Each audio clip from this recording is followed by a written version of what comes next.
میمونہ آپ اور عمران بھائی یہاں موجود ہیں، ہم آپ دونوں سے آغاز کریں گے اس گفتگو کا۔ آپ بتائیے، اگر نظر بد ہو کسی کو تو ایک تو اس کی نشاندہی کیسے کی جاتی ہے اور دوسرا اس کے لیے کیا پڑھا جائے؟ بسم اللہ الرحمن الرحیم۔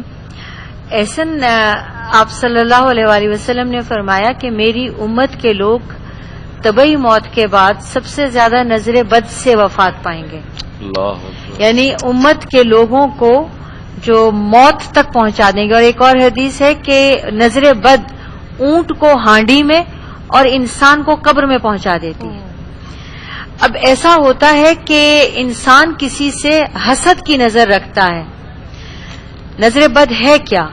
آپ کسی کو دیکھیں اپنے سے اچھا تو آپ ایک دم کہیں اللہ کا شکر ہے، اللہ تعالیٰ نے ایک بندے کو، ایک انسان کو جو میرا بھائی ہے، میری بہن ہے، اسے اچھا بنایا ہے، آپ اللہ کا شکر ادا کریں۔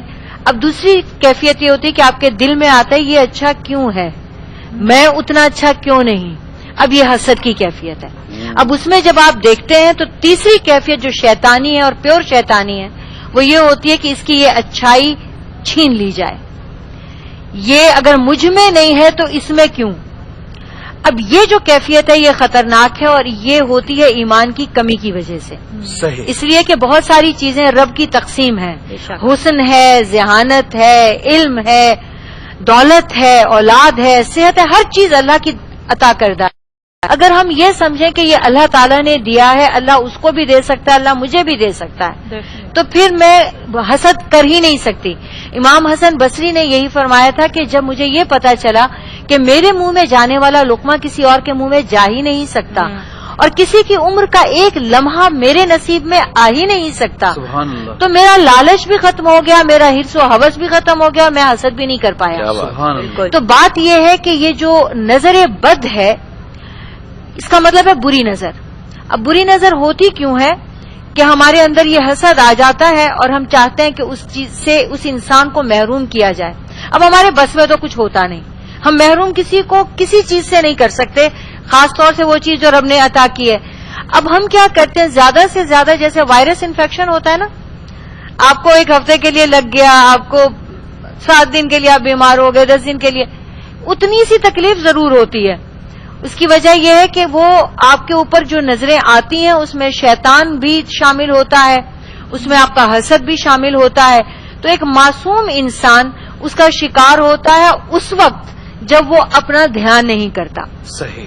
اب آپ بیمار ہو گئے تو اب آپ کو دوائی لینی ہے، تو اگر آپ بیمار نہ ہوں تو زیادہ اچھا ہے، اس کے لیے آپ کو کوشش کرنی ہوتی ہے۔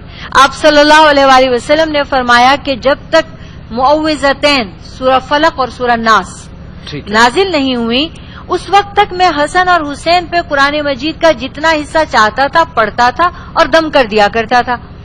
اب جب حد سے معوذتین نازل ہوئی تو میں بے فکر ہو گیا اور میں ان پر وہ پڑھ کے پھونک دیا کرتا ہوں اور میں بے فکر ہو جاتا ہوں۔ اسی طرح آپ صلی اللہ علیہ وآلہ وسلم نے فرمایا کہ تم 3 چیزیں کبھی مت چھوڑو اور یہ تمہیں ہر چیز سے کافی ہو جائیں گی، نظر بد سے، حسد سے، جادو سے، جنات سے۔ اچھا، اگر آپ ایک بار سورہ فاتحہ، ایک بار آیت الکرسی اور 3 بار سورہ اخلاص، 3 بار فلق اور 3 بار ناس، ٹھیک ہے، یعنی قل هو اللہ احد، قل اعوذ برب الفلق، قل اعوذ برب الناس، ٹھیک ہے، یہ 3 بار، یہ ایک بار آپ آیت الکرسی اور اس سے ایک بار پہلے سورہ فاتحہ اور اول آخر دونوں کے آپ درود شریف پڑھ لیں۔ پھر آپ یوں کر کے ہاتھوں پہ پھونکیں، اپنے چہرے پہ سر سے لے کے جسم تک ہاتھ پھیر دیں اور آپ بے فکر ہو جائیں، صبح بھی شام بھی۔ اور آپ صلی اللہ علیہ وسلم کا یہ عمل رات کو بستر پر بھی ہوتا تھا۔ حضرت عائشہ فرماتی ہیں کہ آپ بستر پہ جاتے تھے وضو فرما کے اور آپ اسی طرح 3 بار اخلاص، 3 بار فلق، 3 بار ناس پڑھ کے ہاتھوں پہ پھونک کے اپنے چہرہ مبارک پہ اور پورے جسم انور پہ ہاتھ پھیرتے جہاں تک آپ کے ہاتھ جاتے، پاؤں تک، اور اس کے بعد آپ آرام فرماتے۔ تو اگر آپ یہ کر لیں گے آپ کو کسی عمل کی، کسی عامل کی، کسی اور کہیں کسی پیر کی، کسی فقیر کی ضرورت نہیں رہتی، ضرورت پڑے گی، عمل بہت